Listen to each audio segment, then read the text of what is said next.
ಗಳನ್ನ ಅಸತ್ಯಗಳನ್ನು ಕೂಡ ಸತ್ಯವಾಗಿ ಬಿಂಬಿಸಿ ಹೇಳುವಂಥದ್ದಕ್ಕೆ ನಿನ್ನೆ ಅವರು ಮಾತಾಡಿದಂಥ ಸಂದರ್ಭದಲ್ಲಿ ನಮ್ಮ ಸದಸ್ಯರುಗಳಿಗೆ ಮತ್ತು ಎಲ್ಲ ಸದಸ್ಯರುಗಳಿಗೆ ರಾಜ್ಯದ ಜನತೆಗೆ ದಿಕ್ಕು ತಪ್ಪಿಸುವಂಥದ್ದು ಕೆಲಸ ಮಾಡಕೂಡದು ಅನ್ನುವಂಥ ವಿಚಾರದಿಂದ ನಾನು ಇವತ್ತು ಆ ಭಾಗದ ಜನಪ್ರತಿನಿಧಿಯಾಗಿ ಮಾತಾಡಲಿಕ್ಕೆ ಇಷ್ಟಪಡ್ತೀನಿ. ಅದರ ಜೊತೆಗೆ ಮಾನ್ಯ ಸದಸ್ಯರು ನಿನ್ನೆ ಎಲ್ಲ ವಿಚಾರಗಳನ್ನು ಕೂಡ ಬಹಳಷ್ಟು ಅಚ್ಚುಕಟ್ಟಾಗಿ ಹೇಳಿದರು. ಅದರಲ್ಲಿ ಕೆಲವು ವಿಚಾರಗಳನ್ನು ಕೂಡ ಇಲ್ಲದೇ ವಿಚಾರಗಳನ್ನು ಕೂಡ ಅವರು ಹೇಳ್ಕೊಂಡು ಬರ್ತಾರೆ. ಅವರ ಭಾಷಣದ ಸಂದರ್ಭದಲ್ಲಿ ಕೆಲವು ವಿಚಾರಗಳನ್ನು ಹೇಳ್ತಾರೆ. ಮಾನ್ಯ ಮುಖ್ಯಮಂತ್ರಿಯವರು ಕೂಡ ಅಲ್ಲಿ ಬ್ಯಾನರ್ ಹಾಕಿದ್ದು ಸುಳ್ಳು ತಪ್ಪು ಅನ್ನುವಂಥ ವಿಚಾರವನ್ನ ಎಲ್ಲೋ ಹೇಳಿದ್ದಾರೆ ಅಂತೇಳಿ ಹೇಳ್ತಾರೆ. ಯಾವತ್ತೂ ಕೂಡ ಆ ಮಾತನ್ನ ಮಾನ್ಯ ಮುಖ್ಯಮಂತ್ರಿಯವರು ಕೂಡ ಹೇಳಿಲ್ಲ. ಅದರ ಜೊತೆಗೆ ಮಾನ್ಯ ಚರ್ಚೆ ಬೇಡ, ಅದರ ಜೊತೆಗೆ ಯಾಕಂದ್ರೆ ಬ್ಯಾನರ್ ಕೂಡ ಹೇಳ್ಬೇಕಲ್ಲ, ನಾವು ಕೂಡ ಏನ್ ನಡೆದಿದೆ ಅಂತ ತಮಗೆ ಹೇಳ್ಬೇಕಂತೇಳಿ ತಮ್ಮ ಮೂಲಕ ಎಲ್ಲರಿಗೂ ಹೇಳ್ಬೇಕಂತೇಳಿ ನಾನು ಇಷ್ಟಪಡ್ತೀನಿ. ಅದರ ಜೊತೆಗೆ ಮಾನ್ಯ ಉಪಮುಖ್ಯಮಂತ್ರಿ ಬಗ್ಗೆ ಕೂಡ ಕೆಲವು ವಿಚಾರಗಳನ್ನ ಅವರು ಹೇಳ್ತಾರೆ. ಯಾವ ರೀತಿ ಹೇಳ್ತಾರೆ ಅಂದ್ರೆ, ಅವರು ಅಲ್ಲಿನ ಪತ್ರಿಕಾ ಮಾಧ್ಯಮದ ಇದರಲ್ಲಿ ಕೂಡ ನಾನು ಕೂಡ ಇದ್ದೆ. ಅಲ್ಲಿದ್ದಾಗ ಕೆಲವು ಪತ್ರಿಕಾ ಮಿತ್ರರು ಅವ್ರು ಕೇಳ್ತಾರೆ, ಮಾನ್ಯ ಜನಾರ್ದನ್ ರೆಡ್ಡಿ ಅವ್ರಿಗೆ ಜೆಡ್ ಕ್ಯಾಟಗರಿಯನ್ನು ಕೇಳಿದಾರಲ್ಲ ಅಂತೇಳಿ ಕೇಳ್ತಾರೆ. ಅವ್ರು ಹೇಳುವಂಥ ಸಂದರ್ಭದಲ್ಲಿ ಅವರು ಹೇಳ್ತಾರೆ, ಮಾನ್ಯ ಉಪಮುಖ್ಯಮಂತ್ರಿ ಅವರು, ನೋಡಪ್ಪ ಜೆಡ್ ಕ್ಯಾಟಗರಿ ಕೊಡೋದು ನಾವಲ್ಲ, ಕೇಂದ್ರ ಸರ್ಕಾರದವರು ಕೊಡಬೇಕಾಗ್ತದೆ. ಅವ್ರು ಜೆಡ್ ಕ್ಯಾಟಗರಿಯನ್ನು ಕೊಡ್ಲಿ ಅಥವಾ ಅವ್ರು ಕೊಡ್ಲಿಲ್ಲ ಅಂದ್ರೆ ಬೇರೆ ಯಾವುದೇ ದೇಶದಾದಂಥ ಒಂದು ಏಜೆನ್ಸಿ ತಂದ್ಕೊಂಡು ಅವ್ರು ಬಡ್ಲಿ ಅಂತೇಳಿ ಅನ್ನುವಂಥ ವಿಚಾರವನ್ನು ಕೂಡ ಅವರು ಹೇಳ್ತಾರೆ. ಅದನ್ನು ಯಾವುದೇ ರೀತಿಯಾದಂಥ ತಪ್ಪಂದಾಗಿ ಅವ್ರು ಹೇಳಿಲ್ಲ. ಅದರ ಜೊತೆಗೆ ಮಾನ್ಯ ಉಪಮುಖ್ಯಮಂತ್ರಿ ಕೂಡ ಭರತ್ ರೆಡ್ಡಿ ಅವರನ್ನ ಹಿಂದೆ ಹಾಕೊಂಡು ಬಂದರು ಅನ್ನುವಂಥ ವಿಚಾರವನ್ನು ಹೇಳ್ತಾರೆ. ಇದರಲ್ಲಿ ತಪ್ಪು ಒಪ್ಪು ಅನ್ನುವಂಥದ್ದನ್ನ ತನಿಖೆ ಮೂಲಕ ಬಂದೇ ಬರುತ್ತೆ. ತನಿಖೆಯಲ್ಲಿ ಯಾರು ತಪ್ಪು ಮಾಡಿದರೆ ಅವ್ರ ಶಿಕ್ಷೆಗೆ 100ಕ್ಕೆ 100ರಷ್ಟು ಹಾಗೆ ಆಗ್ಬೇಕಂತ ಹೇಳಿ ಕೂಡ ನಮ್ದು ಇದೆ. ಅದರಲ್ಲಿ ಯಾವುದೇ ಕಾರಣಕ್ಕೂ ನಾವು ಯಾರು ಕೂಡ ಸರ್ಕಾರದವರು ಕೂಡ ಅದಕ್ಕೆ ಬೆಂಬಲ ಕೊಡೋದಿಲ್ಲ. ತಪ್ಪನ್ನ ತಪ್ಪಾಗಿ ಬಿಂಬಿಸ್ತೀವಿ. ನಾನು ಮಾನ್ಯ ಸದಸ್ಯರಿಗೆ ಒಂದೇ, ಯಾಕಂದ್ರೆ ಹಿರಿಯ ಸದಸ್ಯರಿದ್ದಾರೆ, ತಾವು ಅಲ್ಲಿನ ಉಸ್ತುವಾರಿ ಮಂತ್ರಿಗಳಾಗಿದ್ದೀರಿ, ಅನೇಕ ಅಭಿವೃದ್ಧಿ ಕಾರ್ಯಕ್ರಮಗಳನ್ನು ತಾವು ಮಾಡಿದಿರಿ. ತಮ್ಮ ಅವಧಿಯಲ್ಲಿ ಕೂಡ ನಾನು ನಿಮ್ಮ ಜೊತೆಗಿದ್ದೆ. ಅವತ್ತಿನ ಸಂದರ್ಭದಲ್ಲಿ ಕೂಡ ಅನೇಕ ಬಳ್ಳಾರಿಯ ರಿಪಬ್ಲಿಕ್ ಅಂತೇಳಿ ಅನ್ನುವಂಥ ವಿಚಾರ ಬೆಳಕಿಗೆ ಬಂದಿತ್ತು. ಇಡೀ ರಾಜ್ಯನೇ ಬಳ್ಳಾರಿ ಅಂದೇಳಿ ಇಡೀ ದೇಶನೇ ಅದಕ್ಕೆ ಬೆಳಕಿಗೆ ಬಂದಿತ್ತು. ಅವತ್ತಿನ ಸಂದರ್ಭದಲ್ಲಿ ಕೂಡ ಆಡಳಿತ ಯಾವ ರೀತಿ ಇತ್ತು ಅಂತೇಳಿ ಕೂಡ ನಾನು ಮತ್ತೆ ಅದನ್ನು ಬೆಳಕು ಚೆಲ್ಲಕ್ಕೆ ಹೋಗೋದಿಲ್ಲ, ಯಾಕಂದ್ರೆ ಇದು ಪ್ರಪಂಚಕ್ಕೆ ಗೊತ್ತಿರುವಂಥ ವಿಚಾರ. ಆ ವಿಚಾರದಲ್ಲಿ ಮಾನ್ಯ ಸದಸ್ಯರು ಇದಕ್ಕಿಂತ ಹಿಂದೆ 1 ವರ್ಷದ ಹಿಂದೆ ಕೂಡ ಇದೇ ಬ್ಯಾನರ್ ವಿಚಾರದಲ್ಲಿ ಒಂದು ಗಲಾಟೆ ಆಗುತ್ತೆ. ಗಲಾಟೆ ಅಂದ್ರೆ ಚಿಕ್ಕ ಪುಟ್ಟದಲ್ಲಿ ಕೂಡ ನಮ್ಮ ಕಾರ್ಪೊರೇಷನ್ ಅಲ್ಲಿ ಕಮಿಷನರ್ಗೆ ಫೋನ್ ಮಾಡಿಬಿಟ್ಟು ಕೆಲವು ಬ್ಯಾನರ್ಗಳನ್ನು ಹಾಕ್ಬೇಕಂತೇಳಿ ತಮ್ಮ ಮಾನ್ಯ ಸದಸ್ಯರ ಜನಾರ್ದನ್ ರೆಡ್ಡಿ ಅವರ ಜನವರಿ 11ಕ್ಕೇನೋ ಅವರ ಬರ್ತ್ಡೇ ಇರುತ್ತೆ. ಅವತ್ತಿನ ಸಂದರ್ಭದಲ್ಲಿ ಕೂಡ ಬರ್ತ್ಡೇ ಹಾಕುವಂತ ಸಂದರ್ಭದಲ್ಲಿ ಕೂಡ ಕೆಲವರು ಯಾರೋ ಕೂಡ ಇಲ್ಲಿ ಹಾಕ್ಕೊಡುದು ಅಂದಾಗ ಸ್ವತಃ ಅವರೇ ನನಗೆ ದೂರವಾಣಿ ಕರೆ ಮಾಡಿ, ನೋಡಪ್ಪ ನಾನು ಬ್ಯಾನರ್ ಹಾಕ್ತಿದ್ದೀನಿ, ನಿಮ್ಮವ್ರು ಯಾರೇ ತೊಂದರೆ ಕೊಡ್ತಿದ್ದಾರೆ ಅಂತೇಳಿ ನನಗೆ ಹೇಳಿದರು. ನಾನು ಉಸ್ತುವಾರಿ ಮಂತ್ರಿ ಆಗಿದ್ದಾಗ ನಾನು ಈ ಸದ್ಯಕ್ಕೆ ಗಮನಕ್ಕೆ ತರಲಿಕ್ಕೆ ನಾನು ಬಯಸ್ತೀನಿ. ನಾನೇ ಸ್ವತಃ ಅವ್ರಿಗೆ ಫೋನ್ ಮಾಡ್ವಿ, ನೀವು ಎಷ್ಟು ಬ್ಯಾನರ್ ಆದರೂ ಹಾಕೊಳ್ಳಿ, ಯಾರು ಕೂಡ ನಿಮಗೆ ತೊಂದರೆ ಮಾಡಲ್ಲ ಅಂತೇಳಿ ನಾನು ಹೇಳಿದ್ದೀನಿ ಅನ್ನೋಂಥ ವಿಚಾರವನ್ನು ಕೂಡ ಅವ್ರಿಗೆ ನೆನಪಿಸ್ತೀನಿ. ನಾನು ಆ ರೀತಿಯಾದಂಥ ಆಡಳಿತ ಕಾಂಗ್ರೆಸ್ ಪಕ್ಷ ಅವತ್ತು ಕೊಡ್ತಾ ಇತ್ತು. ಅದಾದ ನಂತರ ಈ ವಿಚಾರದಲ್ಲಿ ಕೂಡ ವಾಲ್ಮೀಕಿಯ ಒಂದು ಪುತ್ಥಳಿ ಅನಾವರಣದ ಸಂದರ್ಭದಲ್ಲಿ ಅನೇಕ ಕೆಲವರು ಜಾಸ್ತಿ ಬ್ಯಾನರ್ಗಳನ್ನು ಹಾಕೊಂಡಿದ್ರು. ಆ ಭಾಗಕ್ಕೆ ವಾಲ್ಮೀಕಿಯ ಜನಸಂಖ್ಯೆ ಜಾಸ್ತಿ ಇದ್ದದಕ್ಕೆ ಬಹಳ ಹುರುಪದಿಂದ ಕೆಲಸ ಮಾಡ್ಕೊಂಡು ಹೋಗ್ತಾ ಇದ್ರು. ಅಲ್ಲಿ ಘಟನೆಗೆ ನಾನು ಮತ್ತೆ ಬಹಳ ಡೀಪ್ ಆಗಿ ಹೋಗೋದಿಲ್ಲ, ಯಾಕಂದ್ರೆ ಈಗಾಗಲೇ ತನಿಖೆ ಮಟ್ಟದಲ್ಲಿದೆ, ಅಲ್ಲಿ ಏನ್ ನಡೆದಿದೆ ಅಂತ ಹೇಳಿ ಕೂಡ ತಮಗೆಲ್ಲ ಗೊತ್ತು. ಅವತ್ತಿನ ಸಂದರ್ಭದಲ್ಲಿ ಇವರು ಏನಾದ್ರು ಮಾನ್ಯ ಸದಸ್ಯರು ಪೊಲೀಸರಿಗೆ ಒಂದು ಮೆಸೇಜ್ ಅನ್ನು ಕೊಟ್ಟಿದ್ದಾರೆ, ಹೇಳಿದ್ದಾರೆ ಅವ್ರಿಗೆ, ಇಲ್ಲ ಇಲ್ಲಿ ಬ್ಯಾನರ್ ಹಾಕಿದ್ದಾರೆ, ತಾವು ಬಂದು ಇದನ್ನು ತೆಗೀರಿ ಅಂತ ಹೇಳಿದ್ದಾರೆ. ಅಷ್ಟಕ್ಕಾಗಿದ್ರೆ ಬಹಳ ಸಂತೋಷ, ನಮ್ಗೆಲ್ಲ ಕೂಡ ಸಂತೋಷ ಇತ್ತು. ಮಾನ್ಯ ಸದಸ್ಯರು ಇನ್ನೊಂದೇನು ಮಾಡ್ತಾರೆ, ಅಟ್ಲೀಸ್ಟ್ ನಮಗೆ ಯಾರಾದರೂ ಒಂದು ದೂರವಾಣಿ ಮಾಡಿ, ಯಾರಾದರೂ ಅಥವಾ ನಮ್ಮ ಇರುವಲ್ಲಿ ಶಾಸಕರಿಗೆ ಬೇಡ, ಅವ್ರು ಯಾರೋ ಹುಡುಗರಿದ್ದಾರೆ ಇನ್ನ ಬೇಡ, ಅವ್ರಿಗೆ ಮಾಡೋದೇ ಬೇಡ, ನಮ್ಮಂಥವ್ರಿಗೆ ಹೇಳಿದ್ರು ಕೂಡ ನಾವೇ ಬಂದು ಅಲ್ಲಿ ಏನಾಗಿದೆ ಅಂತೇಳಿ ನೋಡಿಕೊಂಡು ನಾವು ಅದನ್ನು ಮಾಡಿಸೋಂಥ ಜವಾಬ್ದಾರಿ ನಾವು ತಗೊಳ್ತಾ ಇದ್ವಿ. ಯಾಕಂದ್ರೆ ನಮ್ಮ ಕಾಂಗ್ರೆಸ್ ಪಕ್ಷದ ಆಡಳಿತ ಒಂದು ಕೆನ್ನೆಗೆ ಬಾರಿಸಿದ್ರೆ ಇನ್ನೊಂದು ಕೆನ್ನೆ ತೋರಿಸುವಂಥದ್ದು, ಗಾಂಧಿಯ ಒಂದು ತತ್ವವನ್ನು ಇಟ್ಕೊಂಡು ಹೋಗುವಂಥದ್ದು ನಮ್ಮ ಕಾಂಗ್ರೆಸ್ ಪಕ್ಷ ಇದೆ. ಆ ರೀತಿಯಾಗಿ ನಾವು ಕೆಲಸ ಮಾಡ್ಕೊಂಡು ಹೋಗ್ತಾ ಇದ್ವಿ. ಅವ್ರು ಹೇಳಿದ್ರು ಕೂಡ ಆಗ್ತಾ ಇತ್ತು. ಆದರೆ ಮಾನ್ಯ ಸದಸ್ಯರು ನಮ್ಮ ಕಾಂಗ್ರೆಸ್ ಕಾರ್ಯಕರ್ತರಿಗೆ, ಒಬ್ಬ ಲೋಕೇಶ್ ಅನ್ನುವಂಥ ಒಬ್ಬ ಸದಸ್ಯರಿಗೆ ಅವ್ರಿಗೆ ದೂರವಾಣಿ ಕರೆ ಮಾಡಿ ಅವ್ರಿಗೆ, ಯಾಕಂದ್ರೆ ಚಿಕ್ಕವರಿಂದ ಕೂಡ ಅದೇ ಭಾಗದಲ್ಲಿ ಹುಟ್ಟಿ ಬೆಳೆದಂಥವ್ರು ಆಗಿದ್ದಕ್ಕೆ ಅವ್ರನ್ನ ಒಂದು ಏಕೊಂದಲ್ಲಿ ಏನು ಇನ್ನ ಹಾಕಿದಿರಿ, ಇದು ಬ್ಯಾನರ್ ತೆಗಿಬೇಕು, ನಾನು ಹೋಗಿ ಬರೋಷ್ಟಲ್ಲಿ ಅಂತೇಳಿ ಇವ್ರು ಹೇಳಿದ್ದಾರೆ ಅಂತೇಳಿ ನಮ್ಮ ಕಾರ್ಯಕರ್ತರು ಹೇಳ್ತಾರೆ. ಅವನು ಎಲ್ಲೋ ಯಾವುದೋ ಭಾಗದಲ್ಲಿ ಇರ್ತಾನೆ, ಆ ಭಾಗದಿಂದ ಬಂದು ಅಲ್ಲಿಗೆ ಬರುವಂಥ ಸಂದರ್ಭದಲ್ಲಿ ಬ್ಯಾನರನ್ನು ಕಿತ್ತಾಕ್ತಾರೆ. ಬ್ಯಾನರಲ್ಲಿ ಕಿತ್ತಾಕಿದಾಗ ನನಗೆ ಭಾಳ ದುಃಖದ ಸಂಗತಿ ಏನಂದರೆ, ಆ ಭಾಗದಲ್ಲಿ ಭಾಳ ವಾಲ್ಮೀಕಿಯ ಜನಸಂಖ್ಯೆ ಇರುವಂಥ ಸಂದರ್ಭದಲ್ಲಿ ಆ ಬ್ಯಾನರನ್ನು ಕಿತ್ತುವಂಥ ಸಂದರ್ಭದಲ್ಲಿ ಬ್ಯಾನರ್ನ ಕಿತ್ತಿ ಹಾಕಿದ್ರೆ ಚೆನ್ನಾಗಿ ಆಗ್ತಾ ಇತ್ತು. ಆ ಬ್ಯಾನರನ್ನು ಹರಿದಾಕಿ ಆ ಬ್ಯಾನರಲ್ಲಿ ಮಹರ್ಷಿ ವಾಲ್ಮೀಕಿ ಅವರ ಒಂದು ಫೋಟೋ ಇರುತ್ತೆ. ಆ ಫೋಟೋನ ಕೆಳಗೆ ಹಾಕ್ಬಿಟ್ಟು ಬಿಜೆಪಿ ಜಿಂದಾಬಾದ್ ಅನ್ನುವಂಥ ವಿಚಾರವನ್ನ ಅವರು ಕಾರ್ಯಕರ್ತರು ಮಾಡ್ತಾರೆ. ಅದು ತಪ್ಪು ಅನ್ನುವಂಥದ್ದು ನಾನು ಈ ಸದನಕ್ಕೆ ಬೆಳಕಿಗೆ ತರಲಿಕ್ಕೆ ಇಚ್ಛೆ ಪಡ್ತೀನಿ. ಅದಾದ ನಂತರ ಆ ಘಟನೆಗಳು ನಡೀತವೆ.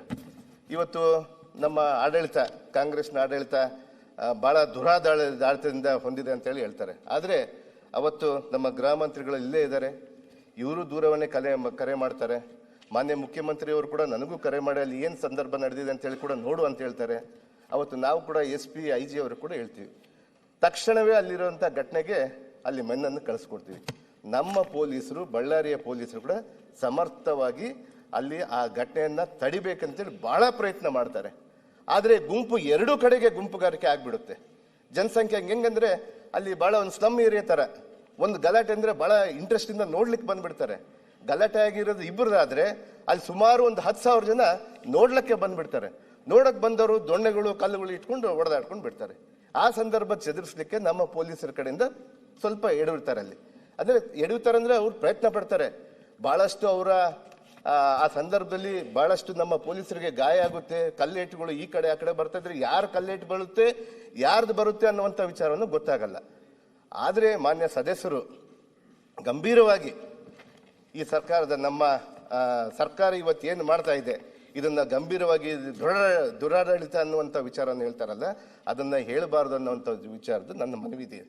ಅದರ ಜೊತೆಗೆ ಗೃಹ ಮಂತ್ರಿಗಳೇ ಆಗಿರ್ಬೋದು, ನಮ್ಮ ಮುಖ್ಯಮಂತ್ರಿ ಅವರೇ ಆಗಿರ್ಬೋದು, ಉಪಮುಖ್ಯಮಂತ್ರಿ ಆಗಿರ್ಬೋದು, ನಮ್ಮ ಎಲ್ಲ ಸದಸ್ಯರು ಕೂಡ ಬಹಳಷ್ಟು ತೀಕ್ಷ್ಣವಾಗಿ ಇಮಿಡಿಯೇಟ್ ಅಲ್ಲಿ ಹೋಗ್ಬಿಟ್ಟು ಮಾಡಬೇಕು ಅನ್ನುವಂಥದ್ದನ್ನ ಎಲ್ಲರಿಗೂ ನಿರ್ದೇಶನ ಮಾಡ್ತಾರೆ. ಅದರಂತೆ ನಾವು ಕೂಡ ಅಲ್ಲಿ ಹೋಗ್ಬಿಟ್ಟು ಶಾಂತಿ ರೀತಿಯಿಂದ ಇರಬೇಕಂತೇಳಿ ಎಲ್ಲ ಗುಂಪುಗಳನ್ನ ಚದುರಿಸ್ಕೊಂಡು ಆಗ್ತಾರೆ. ಆದರೆ ಅಚಾತುರ್ಯದಿಂದ ಅದನ್ನ ಗುಂಡು ಹಾರಿಸ್ಕೊಂಡು ಅದನ್ನ ಹುಡುಗ ನಮ್ಮ ಕಾಂಗ್ರೆಸ್ ಕಾರ್ಯಕರ್ತನೇ ಬಲಿಯಾಗ್ತಾನೆ. ಅದಕ್ಕೆ ತನಿಖೆಯಲ್ಲಿ ಸತ್ಯಾಸತ್ಯತೆ ಬರುತ್ತೆ. ಯಾರು ತಪ್ಪು ಮಾಡಿರ್ತಾರೋ ಅವ್ರಿಗೆ ಗ್ಯಾರಂಟಿ ಶಿಕ್ಷೆ ಆಗೇ ಆಗುತ್ತೆ ಅನ್ನುವಂಥ ವಿಚಾರವನ್ನು ತಿಳಿಸ್ತೀನಿ. ಅದರ ಜೊತೆಗೆ ಮಾನ್ಯ ದಿನಾಂಕ 17/1/2026 ನಮ್ಮ ಸದಸ್ಯರು ಒಕ್ಕೂಡಿ ನಮ್ಮ ವಿರೋಧ ಪಕ್ಷದ ನಾಯಕರು, ಮಾಜಿ ಮುಖ್ಯಮಂತ್ರಿಗಳಾದಂಥ ಬೊಮ್ಮಾಯಿ ಸಾಹೇಬರು, ನಮ್ಮ BJP ಅಧ್ಯಕ್ಷರಂತ ಮಾನ್ಯ ವಿಜೇಂದ್ರ ಅವರೆಲ್ಲ ಕೂಡ ಒಂದು ಬೃಹತ್ ಪ್ರತಿಭಟನೆಯನ್ನು ಮಾಡ್ತಾರೆ. ನಾವು ಅದಕ್ಕೆ ಸಂಪೂರ್ಣವಾಗಿ ಬೆಂಬಲವನ್ನು ಕೊಡ್ತಾರೆ. ಸರ್ಕಾರ ಇಲ್ಲಿಂದ ನಮ್ಮ ಮಾನ್ಯ ಮುಖ್ಯಮಂತ್ರಿಯವರು ಇಲ್ಲಿಂದ ಅವರು ಎಷ್ಟು ದೊಡ್ಡ ಪ್ರೋಗ್ರಾಮ್ ಅನ್ನು ಮಾಡಿ ಯಾರಿಗೂ ತೊಂದರೆ ಕೊಡಕೂಡದು ಅಂತೇಳಿ ಸುಮಾರು 5,000 ಜನನ 5,000ರಿಂದ 7,500 ಜನನ ಜನಸಂಖ್ಯೆ ಪೊಲೀಸರನ್ನ ನಿಯೋಜನೆ ಮಾಡ್ತಾರೆ. ಅಲ್ಲಿ ಒಂದು ದೊಡ್ಡ ಸಭೆಯನ್ನು ಮಾಡ್ಕೊತಾರೆ. ಯಾರು ಕೂಡ ಅಭ್ಯಂತರ ಇರಲ್ಲ. ಈ ಪ್ರಜಾಪ್ರಭುತ್ವದಲ್ಲಿ ಎಲ್ಲರಿಗೂ ಪ್ರತಿಭಟನೆ ಮಾಡುವಂತ ಹಕ್ಕಿದೆ ಅಂತೇಳಿ ನಾವು ಮಾಡ್ತೀವಿ. ಅದರಲ್ಲಿ ಯಾವುದು ತಕರಾರು ಎತ್ತಲ್ಲ. ನಮ್ಮ ಕಾರ್ಯಕರ್ತರು ನಾವು ಸುಮ್ಮನೆ ಇರ್ತೀವಿ, ಯಾರು ಏನು ಮಾತಾಡೋದಿಲ್ಲ. ಆದರೆ ದಿನಾಂಕ 17/1 ಆ ಸಭೆಯಲ್ಲಿ ಮಾನ್ಯ ರಾಮುಲು ಅವರು ಬಹಳಷ್ಟು, ಅದರಲ್ಲಿ ವಿರೋಧ ಪಕ್ಷದ ನಾಯಕರು ಇರ್ತಾರೆ, ಅಲ್ಲಿ ಅದೇ ಸ್ಟೇಜ್ ಮೇಲೆ ಅದೇ ವೇದಿಕೆ ಮೇಲೆ ಮಾನ್ಯ ಬೊಮ್ಮಾಯಿಯವರು ಇರ್ತಾರೆ, ಅನೇಕ ಸದಸ್ಯರು ಇರ್ತಾರೆ, ಬಹಳ ದೊಡ್ಡ ಟಾಲ್ ಲೀಡರ್ಸ್ ಎಲ್ಲ ಬರ್ತಾರೆ. ಅಲ್ಲಿ ಬಂದ್ಬಿಟ್ಟು ಅವ್ರಿಗೆಲ್ಲ ಕುಂತಾಗ ಅಧ್ಯಕ್ಷರಿರ್ತಾರೆ. ಅವರೆಲ್ಲರ ಮುಂದೆನೆ ಕೂಡ ರಾಮುಲು ಅವರು ಅವ್ರ ಭಾಷಣದಲ್ಲಿ ಹೇಳ್ತಾರೆ, ಕಾಂಗ್ರೆಸ್ ಕಾರ್ಯಕರ್ತನ ನಾವು ಇನ್ನ ಮುಂದೆ 2029-28 ನಾವು ಅಧಿಕಾರದಲ್ಲಿ ಬರ್ತೀವಿ, ನಿಮ್ಮ ಕಾಂಗ್ರೆಸ್ ಕಾರ್ಯಕರ್ತನ ಹುಡುಕಾಡಿ ಹೊಡಿತೀವಿ, ನೀವು ಪಾತಾಳದಲ್ಲಿ ಇದ್ರೆ ಅಂತೇಳಿ ಬಹಿರಂಗವಾಗಿ ಹೇಳ್ತಾರೆ ಅವರು. ಇದು ಯಾವ ಕಾರಣ ಸ್ವಾಮಿ? ಇನ್ನ ಏನಿಲ್ಲ, ಅವರು ಇನ್ನ ಏನು ಬಂದಿಲ್ಲ. ಅಧಿಕಾರಕ್ಕೆ ಬಂದ ಮೇಲೆ, ಅದು ಜನತಾ ನ್ಯಾಯಾಲಯಕ್ಕೆ ಬಂದ ಮೇಲೆ ಅಧಿಕಾರಕ್ಕೆ ಯಾರು ಕೊಡ್ಬೇಕಂತೇಳಿ ಜನತಾ ನ್ಯಾಯಾಲಯದಲ್ಲಿ ತೀರ್ಮಾನ ಆಗುತ್ತೆ. ಇವತ್ತಿನ್ನ ಏನೂ ಆಗ್ಲಿಲ್ಲ. ಭರತ್ ರೆಡ್ಡಿ, ನಾನು ಭರತ್ ರೆಡ್ಡಿ ಬಗ್ಗೆ ನನ್ಗೇನು ಯಾವುದೇ ಇಲ್ಲ. ಬಟ್ ನಮ್ಮ ಶಾಸಕರನ್ನ ನೀನು ಎಲ್ಲಿದ್ರು ಕೂಡ, ಪಾತಾಳದಲ್ಲಿದ್ರು ಕೂಡ ಹುಡುಕಾಡಿ ಒತ್ತು ಓಡಿಸ್ತೀನಿ ಅಂತ ಹೇಳ್ತಾರೆ. ಇದು ಯಾವ ನ್ಯಾಯ ಸ್ವಾಮಿ? ನಾವು ಯಾವ ಪ್ರಪಂಚದಲ್ಲಿ ಇದೀವಿ? ಇವಾಗ ಕಳೆದ ಬಾರಿ ಆಗಿತ್ತು ರಿಪಬ್ಲಿಕ್ ಆಫ್ ಬಳ್ಳಾರಿ ಅಂತೇಳಿ, ಮತ್ತೆ ಮಾಡಕ್ ಹೊಂಟೀರಾ? ಅಧಿಕಾರ ಕೊಟ್ಟು ಕೂಡಲೇ ನಿಮ್ಗೆ ಆಯ್ತಾ? ನಮ್ಮ ಮನೆಗಳು ತೂರಿ ನಮ್ಮನ್ನು ಸರ್ವನಾಶ ಮಾಡ್ತೀರಾ? ಮುಗಿಸ್ಲಿ ಅವರು. ಇವತ್ತು ಮಾನ್ಯ ಸದಸ್ಯರೇ, ರೆಡ್ಡಿ ಅವರೇ ಒಂದ್ ಸೆಕೆಂಡ್ ರೆಡ್ಡಿ ಏನಣ್ಣ ಆಯ್ತು ಒಂದ್ ಸೆಕೆಂಡ್ ಲೆಟ್ ಹಿಮ್ ಫಿನಿಶ್. ಒಂದ್ ನಿಮಿಷ ಅಧ್ಯಕ್ಷರೇ, ಅಲ್ಲ ಅಂತಿಲ್ಲ. ನಾನೇನು ಮಾತಾಡಿಲ್ಲ, ಆರಾಮಾಗಿ ನೀನು ಕೇಳು, ನಿನ್ ಮಾತು ಪ್ರತಿಯೊಂದು ನಾನು ಕೇಳ್ತೀನಿ. ಇಲ್ಲಿ ಆಗಿರುವಂತದ್ದು ಅವತ್ತು ರೆಡ್ಡಿ ರಿಪಬ್ಲಿಕ್ ಅನ್ನುವಂತ ಪದ ಏನ್ ಬಂದಿದೆ, ಇವತ್ತು ಎಲ್ಲಾ ಸಿಬಿಐ ಕೇಸ್ಗಳಲ್ಲಿ ನಾಗೇಂದ್ರ ನಾನು ನಿಮ್ಮ ವೈಯಕ್ತಿಕವಾಗಿ ನಾನು ಹೇಳ್ತಾ ಇಲ್ಲ. ನೀವು ನಮ್ಮ ಸರ್ಕಾರನ ನನ್ನ ಸರ್ಕಾರನ ಟೀಕೆ ಮಾಡಿದ್ರಿ ನೀವು, ಅದಕ್ಕೆ ನಾನು ಹೇಳ್ತಾ ಇದ್ದೀನಿ. ನಾವು ನಿನ್ನೆ ನಾವು ಮೌನವಾಗಿ ನಾವು ನಿಮ್ಮ ಕೇಳಿದೆ ಅಲ್ಲ ಅಣ್ಣ, ನಾನು ಹೇಳಿದ್ದೀನಿ. ನಾನು ಮೌನವಾಗಿ ಜನಾರ್ದನ್ ರೆಡ್ಡಿ ಅವರೇ ಅಲ್ಲ, ಜನಾರ್ದನ್ ರೆಡ್ಡಿ ಅವರೇ, ಜನಾರ್ದನ್ ರೆಡ್ಡಿ ಅವರೇ, ಜನಾರ್ದನ್ ರೆಡ್ಡಿ ಅವರೇ, ನೀವು ಅಲ್ಲಿ ಯಾಕೆ ನೋಡ್ತೀರಿ? ಏನಿದೆ ಅದೇ ಪ್ರಾಬ್ಲಮ್ ಇಲ್ಲ ಇರಬೇಕು. ಪ್ರಾಬ್ಲಮ್ ಸ್ಟಾರ್ಟ್ ಆಗೋದು ನಿಮ್ಮ ಕೆಲಸ. ತಪ್ಪಿಸಬೇಕು. ನಿಮ್ಮೆಲ್ಲರ ಉದ್ದೇಶ ಏನಿದೆ? ಬಳ್ಳಾರಿಯನ್ನು ಶಾಂತತೆ ತಗೊಳ್ಬೇಕಂತಲ್ಲ ನಮ್ಮ ಬೇಡಿಕೆ ಇಷ್ಟ. ಮಾನ್ಯ ಸದಸ್ಯರೇ, ನನಗೆ ಅವತ್ತು ನಾನು ಮಾತಾಡಿದ್ಮೇಲೆ ಮತ್ತೆ ಮಾತಾಡಿ ನೀನು. ಅವತ್ತೇನು ರಿಪಬ್ಲಿಕ್ ಆಫ್ ಬಳ್ಳಾರಿ ಅಲ್ಲ ಅಧ್ಯಕ್ಷರೇ, ಏನಿಲ್ಲ, ನಾನೇನು ಜಾಸ್ತಿ ಇದು ಮಾತಾಡೋಕೆ ಹೋಗಲ್ಲ. ಅವತ್ತೇನಾಗಿದೆ ಆ ಅಕ್ರಮ ಗಣಿಗಾರಿಕೆ ವಿಷಯದಲ್ಲಿ, ಅದರಲ್ಲಿ ನಾಗೇಂದ್ರ ಅವರು, ಆನಂದ್ ಸಿಂಗ್ ಅವರು, ಸುರೇಶ್ ಬಾಬು ಅವರು, ಅನಿಲ್ ಲಾಡ್ ಇರಬಹುದು, ಸಾಕಷ್ಟು ಮಂದಿ ಶಾಸಕರು ಅಕ್ಯೂಸ್ಗಳಾಗಿರುವಂಥದ್ದು. ನನ್ನ ಮೇಲೆ ಇರುವಂತ ಆರೋಪ, ಆ ಜಿಲ್ಲಾ ಉಸ್ತುವಾರಿ ಮಂತ್ರಿಯಾಗಿದ್ದು ಅಕ್ರಮಗಳನ್ನ ತಡೆಯೋದಕ್ಕೆ ಆಗಿಲ್ಲ ಅಂತ ಹೇಳಿ ಸಿಬಿಐ ಅವರು ಚಾರ್ಜ್ ಶೀಟ್ ಅಲ್ಲಿ ಮೆನ್ಷನ್ ಮಾಡಿರುವಂತದ್ದು. ಅಂದ್ರೆ ಅವತ್ತು ರಿಪಬ್ಲಿಕ್ ಆಫ್ ಬಳ್ಳಾರಿ ಆಗೋದಕ್ಕೆ ಮೂಲ ವ್ಯಕ್ತಿಗಳನ್ನ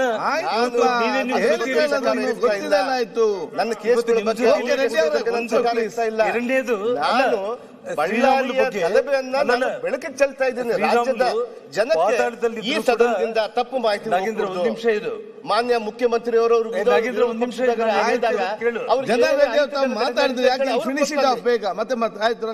ಸಂಡೂರ್ಗೆ ಹೋದಾಗ ಅವ್ರಿಗೆ ಏನ್ ನಡೀತಾ. ಅಧ್ಯಕ್ಷರೇ, ಶ್ರೀರಾಮುಲು ಅವರು ಹೇಳಿರೋದು ಸರ್ಕಾರ ಪಾರದರ್ಶಕವಾಗಿ ಇವತ್ತು 3 ಗನ್ಮ್ಯಾನ್ಗಳನ್ನ ಅರೆಸ್ಟ್ ಮಾಡಿದ್ದೀರಿ. ಆಯ್ತು, ಅದು ಚರ್ಚೆ ಯಾರು ಕೊಲೆ ಮಾಡಿದಾನೋ ಆ ಚರ್ಚೆ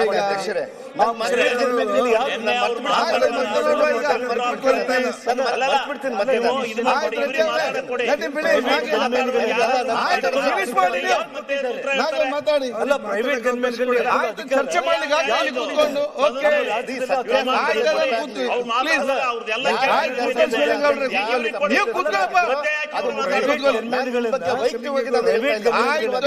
ಮಾಡ್ತಾ ಇಲ್ಲ. ಪ್ರೈವೇಟ್ ಗನ್ಮ್ಯಾನ್ಗಳನ್ನ ತಗೊಂಡ್ ಬರೋದಕ್ಕೆ ಯಾರು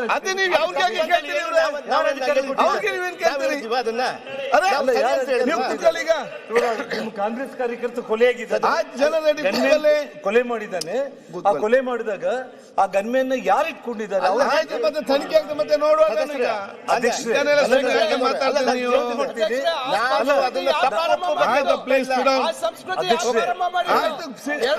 ಮತ್ತೆ ನೋಡುವ. ಫಿನಿಶ್ ಮಾಡಿ, ಒಂದು ನಿಮಿಷ ಫಿನಿಶ್ ಮಾಡಿ. ಒಂದೇ ಕಳ್ಕಳಿ, ನಾನು ಅಧ್ಯಕ್ಷರೇ ಒಂದೇ ಒಂದು ಗಂಭೀರವಾದಂತ ಒಂದು ಆಪಾದನೆ ಮಾಡಿದ್ದಾರೆ ಅಧ್ಯಕ್ಷರೇ. ಅವರು ಇಲ್ಲಿ ಇವತ್ತು ನಮ್ಮ ನಮ್ಮ ಈ ಸರ್ಕಾರ ಯಾರಿಗೂ ರಕ್ಷಣೆ ಕೊಡ್ತಾ ಇಲ್ಲ ಕೂಡ ಅನ್ನುವಂತ ವಿಚಾರವನ್ನು ಹೇಳಿದ್ದಾರೆ ಅವರು. ಸುಮ್ಮನೆ ಕೂತ್ಕೊಳ್ಳಿ ಶಿವಲಿಂಗ ಅವ್ರೆ, ಅವರು ಸರಿಪಡಿಸಬೇಕು.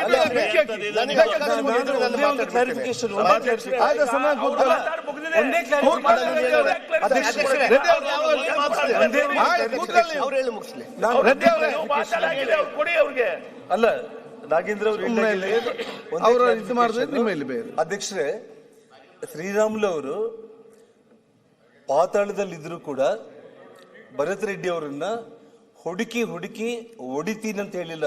ವಿಡಿಯೋ ಇದೆ, ಮತ್ತೆ ನೋಡುವ. ಇಲ್ಲಿ ಚರ್ಚೆ ಮಾಡ್ರೆ ಆಗ್ತಾ ಇದ್ದಾನೆಲ್ಲ. ಏನ್ ಮಾತಾಡ್ತೀರಿ ನೀವು? ಸರ್ಕಾರ ಎಲ್ಲಿ ಹುಡುಕ್ತಾರೆ? ಅಲ್ಲ,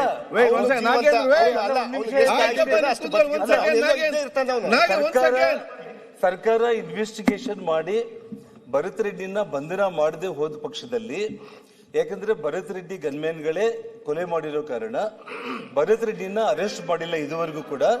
ಅವ್ರನ್ನ ಅರೆಸ್ಟ್ ಮಾಡಿಲ್ಲ ಅಂತಂದ್ರೆ ನಾನು ನಮ್ಮ ಅಧಿಕಾರ ಬಂದ ಮೇಲೆ ಎಲ್ಲಿ ಪಾತಾಳದಲ್ಲಿ ಬಚ್ಚಿದ್ರು ಕೂಡ ಹುಡುಕಿ ಇಟ್ಕೊಂಡು ಬರ್ತೀವಿ ಅಂತ ಅವ್ರು ಹೇಳಿರೋದು. ಅಷ್ಟೇ ಆಗ್ಲಿ, ಕೂತ್ಕೊಳ್ಳಿ. ನೀನು ತಪ್ಪು ಮಾಹಿತಿ ಶ್ರೀನಿವಾಸ್ ಕೊಡ್ಬೇಡ. ಕೂತ್ಕೊಳ್ಳಿ. ಸದನಕ್ಕೆ ಶ್ರೀರಾಮುಲು ಅವ್ರ ಬಗ್ಗೆ ಸದಸ್ಯರಿಗೆ ಆಯ್ತು, ಮುಗಿಸ್ಲಿ ಅವ್ರು, ಮುಗಿಸ್ಲಿ ಅವ್ರು, ಮುಗಿಸ್ಲಿ ಅವರು. ಹರಿದ್ರು ಅಂತ ಹೇಳ್ತಾ ಇದೆಯಲ್ಲ. ಆಯ್ತು, ಶ್ರೀರಾಮುಲು ವಾಲ್ಮೀಕಿ ನಾಯಕ ಕರ್ನಾಟಕ ರಾಜ್ಯದಲ್ಲಿ ಶ್ರೀರಾಮುಲು ಮುಂದೆ ನಿನ್ನ ಜೀವನದಲ್ಲಿ ನೀನು 100 ಜನ್ಮ ಎತ್ತಿದ್ರು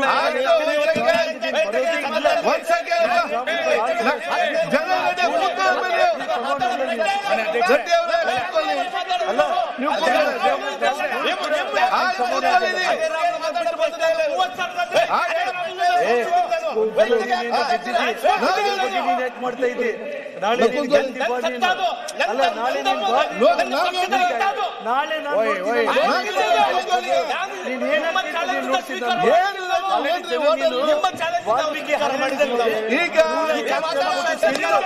ಇವತ್ತು ನೀನು ಅಲ್ಲ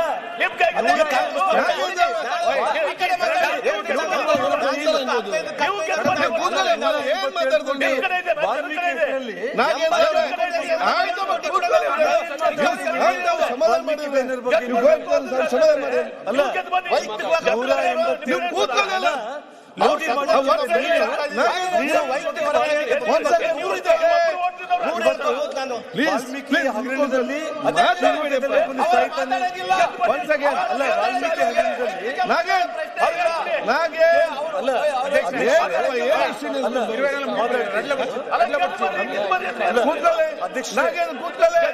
ಹಗರಣದಲ್ಲಿ ಒಂದ್ ಮಾತನ್ನ ಹೇಳ್ತಾ ಇದ್ದೀನಿ.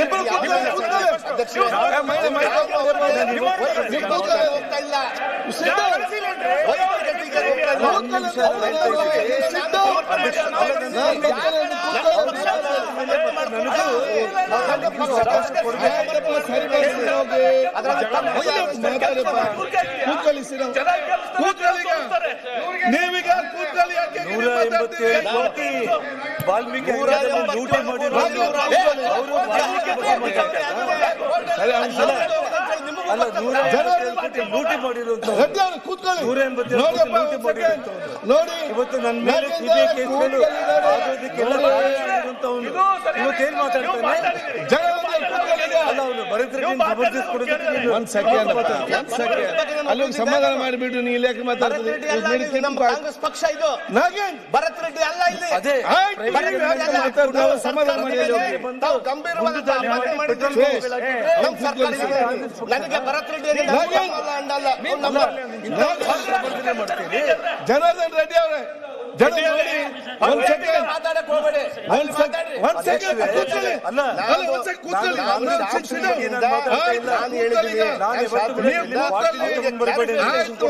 ಇವತ್ತು ಪೆಟ್ರೋಲ್ ಬಾಂಬ್ ನಿಮ್ಮ ಕಾರ್ಯಕರ್ತರೇ ಸತ್ತಿದ್ರು ಕೂಡ ನೀನ್ ಸಮರ್ಥನೆ ಯಾವ ಸಂದೇಶ? ಈಗ ನಾನು ಹೇಳಿ ಕೇಳಿ, ನಾಗೇಂದ್ರ ಆಯ್ತಪ್ಪ, ನೀವು ಕೂತ್ಕೊಳ್ಳಿ. ನಾಗೇಂದ್ರ ಸ್ವಾಮಿ ಅವರೇ ಕೂತ್ಕೊಳ್ಳಿ, ಎಲ್ಲ ಸಮಾಧಾನ. ಒಂದ್ ಸೆಕೆಂಡ್, ಎಂ ಬಿ ಪಾಟೀಲ್ ಅವರು ಪ್ಲೀಸ್. ಆಯ್ತು, ಬೇಡ ಪ್ಲೀಸ್ ಕೂತ್ಕೊಳ್ಳಿ, ಪ್ಲೀಸ್ ನೀವು ಕೂತ್ಕೊಳ್ಳಿ. ಒಂದ್ ಸೆಕೆಂಡ್, ಯಾಕೆ? ಒಂದ್ ಸೆಕೆಂಡ್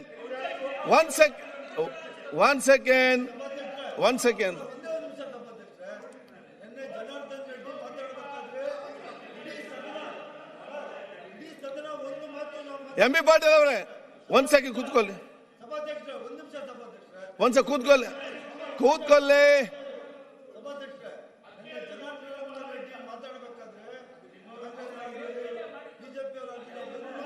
ಯಾರು ಮಾತಾಡಲಿಲ್ಲ.